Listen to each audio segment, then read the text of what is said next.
अपुन जैसे टपोरी को क्या मालूम साला प्यार किस चिड़िया का नाम है।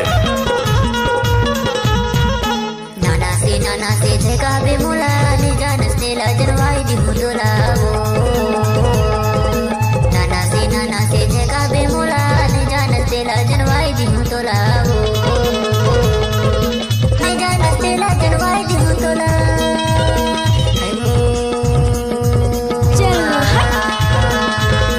ने जानस तेला जनवाई दी मुदोला ने जानस तेला जनवाई दी मुदोला नाना से जगह बे मुला ने जानस तेला जनवाई दी मुदोला अच्छा नाना से जगह बे मुला ने जानस तेला जनवाई दी मुदोला नाना से जगह बे मुला यजरा के छोड़ मत भाई नी मुदोला रे नाना से जगह बे मुला यजरा के छोड़ मत भाई नी मुदोला रे यजरा के छोड़ मत भाई नी मुदोला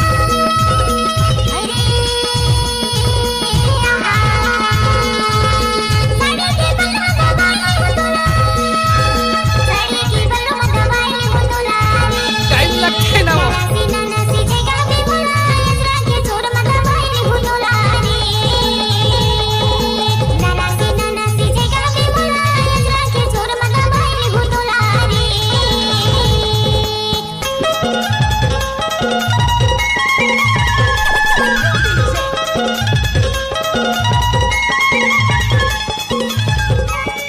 देख गुस्सा नहीं मानो। अरे नहीं मानो।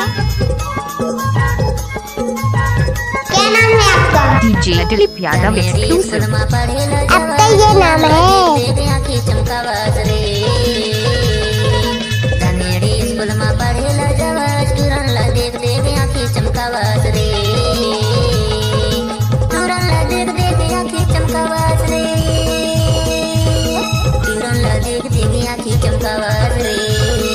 डीजे दिलीप राज एक्सक्लूसिव। नाना से जगह बे मुला ने जानस तेला जनवाई दी मुदोला वो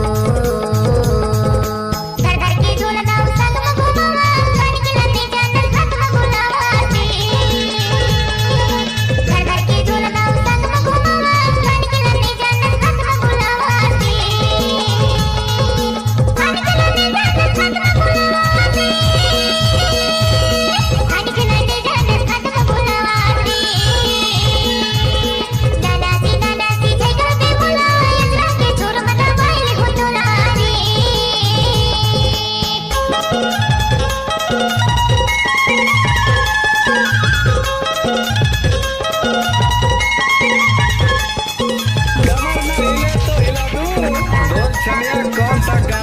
यादव डीजे। बबनी माया दाव हाल चुआए जोड़ी ला देख देख फोटो चलाए बबनी माया दाव हाल DJ Dilip Yadav exclusive. Photo चलाए आपका ये नाम है?